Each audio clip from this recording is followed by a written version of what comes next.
Hello, I am live now. Okay, so you want to learn about narcissism in astrology. You want to know how a narcissist chart looks like. I'm going to show you an example where you can read how a placement could relate into something like narcissistic personality disorder.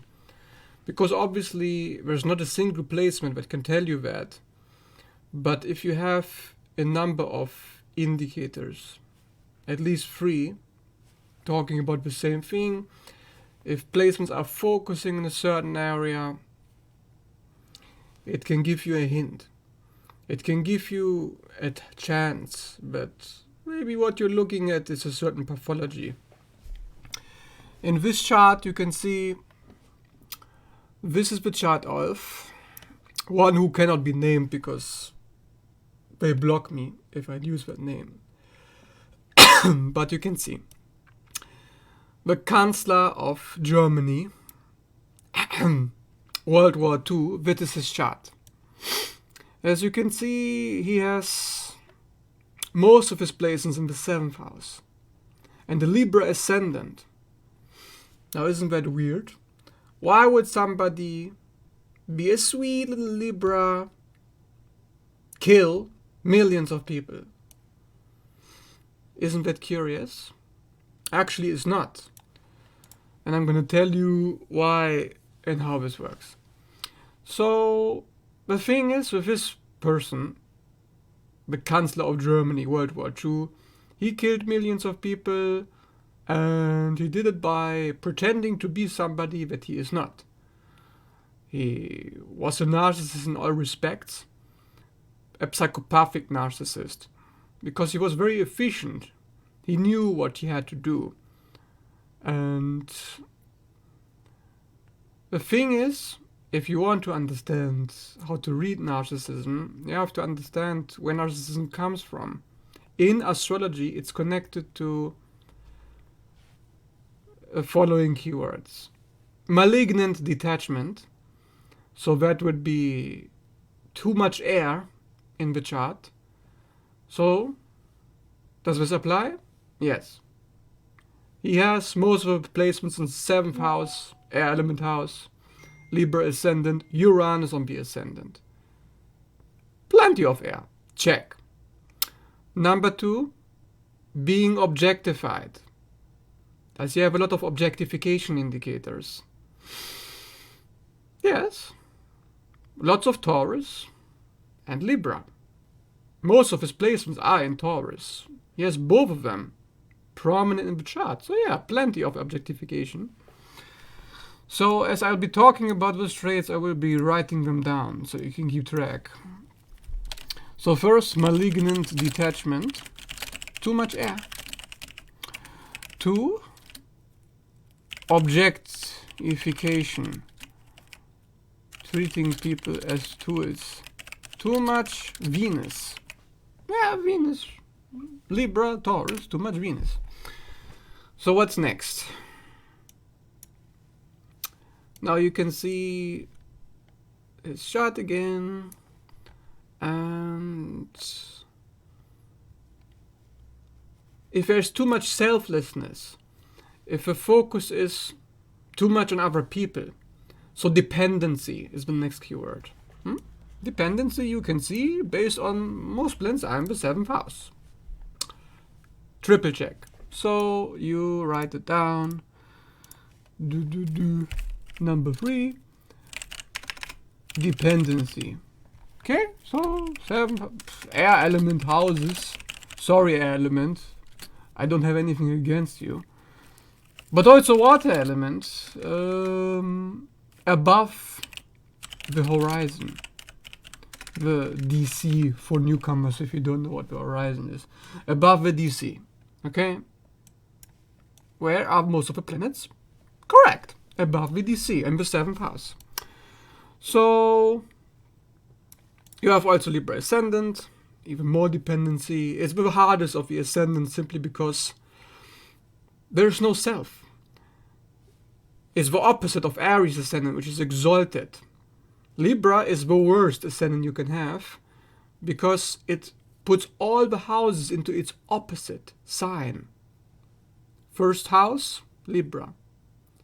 Second house would be Scorpio, but it's in the latest degree Libra, so it is a bit lessened the effect. But in general, Libra means opposite energies, and you don't want that, because it means that the person is two-faced. Yeah, of course this is what it means. I mean, it's just what it means. So write it down. Number 4, two-faced.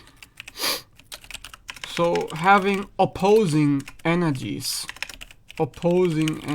Too much of opposition is not good. And number 5 was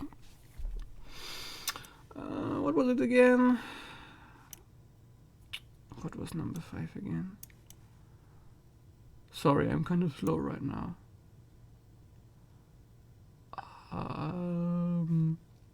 We get to it later. Forget about it now. But anyways, opposing energies, not good. Yes, lack of self. Right. So you can see here, lack of self. Malignant selflessness. Oh, but he's selfless. How could he be a narcissist? Yes, the most selfless individuals are narcissists. The whole definition of being a narcissist is to not have a self, to not have an ego, to externalize all ego functions. That means other people are my life. If other people are my life, I have to manipulate them in order to regulate myself. Because I'm dependent on them. I need them like a drug. I need them. I have nothing. No agency of my own. I have no worth. I have nothing. I'm not there. My feelings are the biggest problem. Don't have access to my feelings. So how can you see that? Lack of water. Sorry, air again. Your opponent element. If your opponent element water is missing, it has the same effect as an excess of air. And this person, the Chancellor of Germany World War II, doesn't have a single planet in water. Who would have guessed? So check, you know, the whole list. Like, what else do you need? Lack of water. Okay. Does it make sense? Yes, it does, doesn't it? Don't you like it? How easy it is? So, here you go. I'm sorry about the mess. I'm still trying to do this correctly. So you can see again the chart. It's all of these paints. Now let's look at the next thing. What else does he have? So it's a lot of things we already covered, but another thing would be manipulativeness, like somebody who's sneaky, somebody who's hiding somehow. So do we have any indicators for that? Well,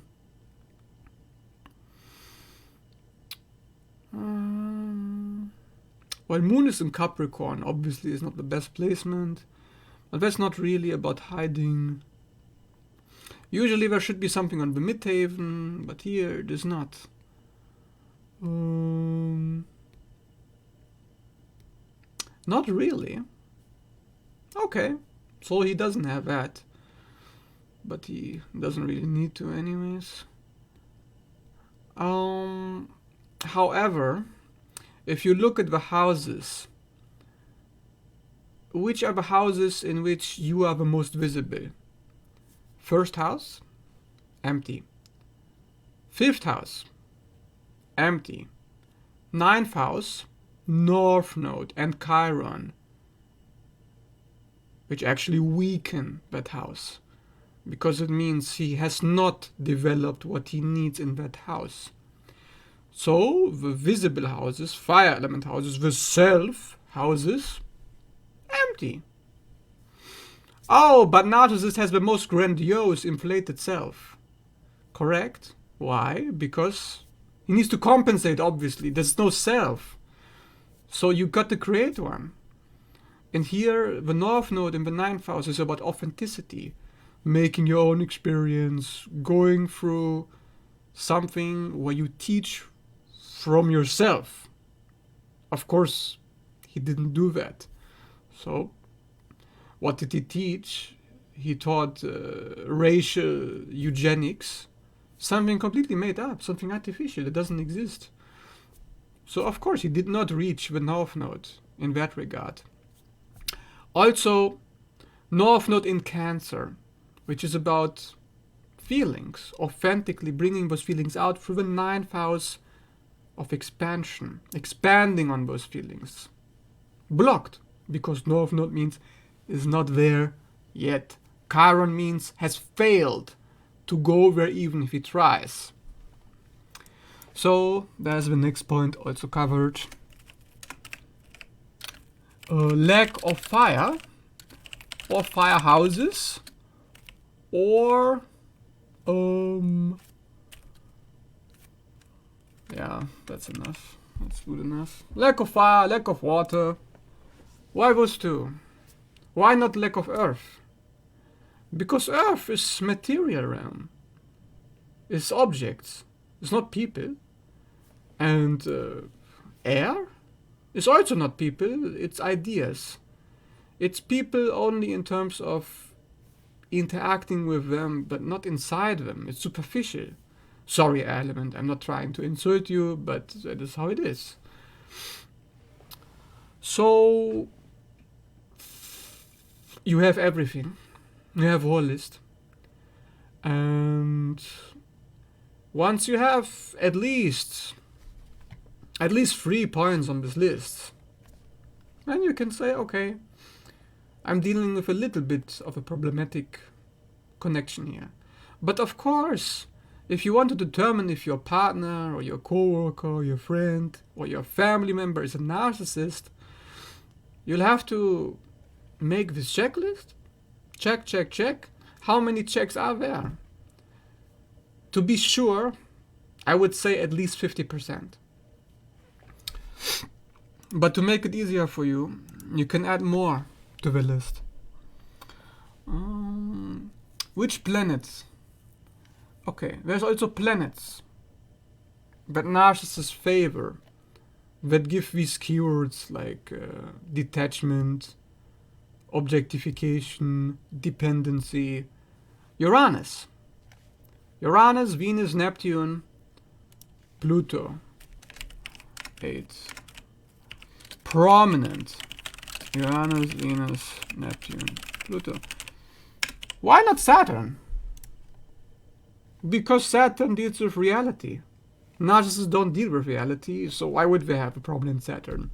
However, obviously they may have a weak Saturn. So maybe Saturn conjunction Neptune, conjunction Chiron, or a Yod on Saturn. Or whatever, Saturn in the 12th house in Aquarius or something like that, where it's just in a very detached position. So lack of Saturn.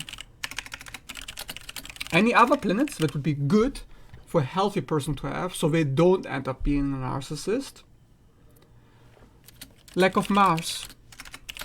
But the narcissist is so dominant, he's so aggressive, he's so abusive. Why would he have a lack of Mars? Because Mars deals with desire and action. Acting based on what you feel inside. Usually the narcissist doesn't have that either. Here you can see the Mars is not well placed. It's Mars in the 7th house, worst house. In Taurus, 2nd or 3rd worst sign. And it has an opposition to Uranus. Broad opposition, let's say opposition to the Ascendant. So Mars is operating in a way which is against what the self wants in the house of other people. So using other people to get what you want, right? So that's also problematic. Now, if you have also a lack of moon. Okay, I can. Or moon. Why moon? Because moon, water, emotions. If you don't feel yourself, of course, you're gonna be a narcissist, right? Also, you're wondering, but he has a moon conjunction Jupiter. But it's in Capricorn. So look at it like this. If the moon is already bad, if it's already in the worst sign possible, which it is, the most coldest sign, and it's conjunction Jupiter, making it even worse, expanding on the bad and good traits of the moon in Capricorn. And you have a recipe for narcissism. Yes, that's correct. Good, you are learning. So, as you can see, it's really simple. It's not hard to read narcissism in the chart. Will there be a replay? Yeah, of course. Of course, you can watch it afterwards when you're done. So, what's next? Again, you are dealing with World War II, Chancellor of Germany. You know the things that he did. Whereas the superiority complex, right? That would be another keyword. Superiority. How do you see that in the chart? Usually, Aquarius. No, I'm not insulting Aquarius. It's because Aquarius needs to be ahead of a group. Could also be prominent 11th house. Prominent. But he doesn't have either of that. Wow, he doesn't have one of my key points. Good for him, isn't it? Aquarius in the 4th house, so nothing here. 11th house is in Virgo. Empty, just Juno. Nobody cares about Juno. So yeah. Aldebaran. Next. Prominent Aldebaran with weak unplaced Antares. Now this is one of my special. This is something I found out. It's not in his chart. His Pluto is close to Aldebaran, but there's nothing going on. Aldebaran is the Archangel Michael star. It relates to being a politician, being able to persuade people to get you what you want. But he doesn't have anything there. Yes, prominent 9th house placement. Why? Ego inflation. Right? That's another keyword. So we have superiority complex. We have archangel things. We have also ego inflation. Ego inflation, here's moon conjunction Jupiter. So that makes you grandiose. It's a grandiosity indicator. You can also call it that. Ego inflation, grandiosity indicator. From 9th house placements or Jupiter. Or Sagittarius. If you have too much ego inflation, it's a red flag. It's an indicator of grandiosity. It means the person believes a little bit too much in themselves. They think they can do no wrong. So once opposition comes, disappointment happens, they're not gonna back down. They're gonna keep going, you know. So it's good for that. Of course, it makes the narcissist more tyrannical. So it's good that he has a prominent Jupiter moon. And the North, not in technically speaking, yes. His destiny was to inflate himself, which he succeeded. So from that perspective, he did reach the North Node. Of course, he didn't reach Cancer, though, unless you interpreted Cancer as like, it's a fatherland, isn't it? For my country is the best country. Ego inflation based on the country. But he is not even born in Germany. He was born in Austria. So whether that is correct or not is questionable. So also be careful with your assessments. something may seem very logical, but then maybe there's a detail and it contradicts the whole thing. So don't jump to conclusions, even if you have this list and you know how to read it. Always make sure you back up what you think you're seeing in the chart. Okay. Now you have 12 trains. 12. Do you really need any more than that?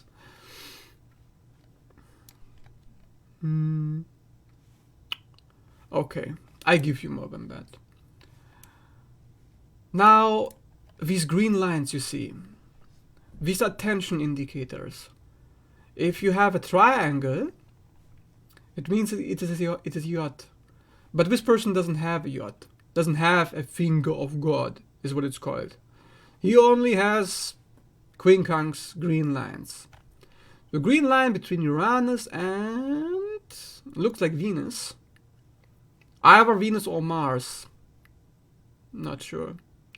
But the green line means the planet is preventing the other planet from functioning. It's contradicting each other's energy. And you don't want too much of that in the chart, right? Like I said in the beginning, you don't want... where did I write it? Contradicting energies. Opposing energy here. You don't want that too much.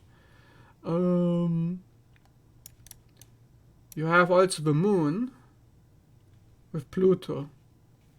Now the moon, like I said, is about your feelings. So if there's a tension indicator on the moon, that's a red flag for narcissism, for psychopathy, for identity disorders.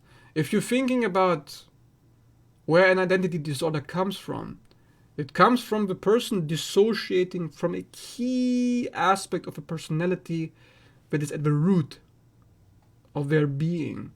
Like, the feelings are your roots, like your mother, where you come from, your ancestors, your soul, your ability to connect and to attach to another object, including yourself. If you cannot do that, then you have a setup for psychopathy or narcissism. If you have issues with Uranus, and Uranus is also very prominent. Here it is close to Spica. Technically it's a conjunction to the Ascendant, but it's hidden because in the 12th house.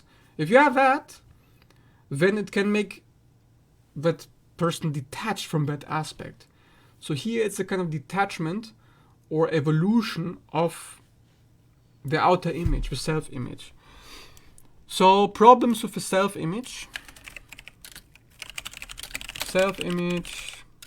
like Ascendant, first house, Sun, 14 problems with yacht or Quincunx, green lines.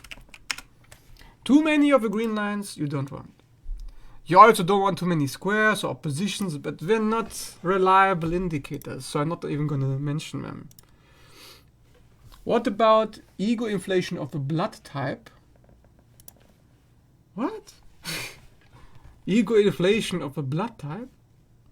Huh?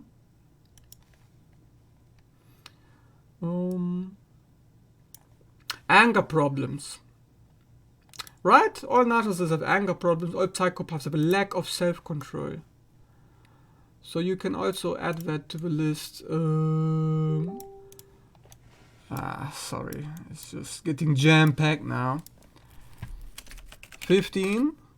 Lack of self-control. It means lack of boundaries. So lack of boundaries could be a prominent Neptune, which good for him he doesn't have. Or a prominent Uranus, which he does have. Or a prominent 7th house, which he does. Or 11th house, or 12th house. 7, 11, 12. Uranus, Neptune. That is boundary dissolving, okay? 12th house, 11th house, 7th house. Neptune, Uranus. If any of these are too prominent, if there's too much energy into any of them, is not a good sign. It doesn't mean that the person has to be a narcissist. You could also be dealing with a codependent.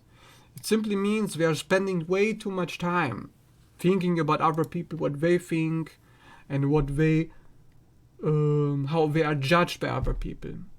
So it deals with fear of judgment. Okay, fear of judgment could also be problems with Venus.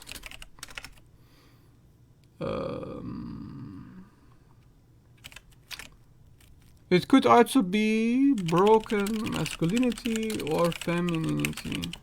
So if either Mars or Venus are really afflicted, you can add it to the list. But I'm not going to stretch it any more than that. That's really the maximum I'm going to stretch. I think this is a pretty good list.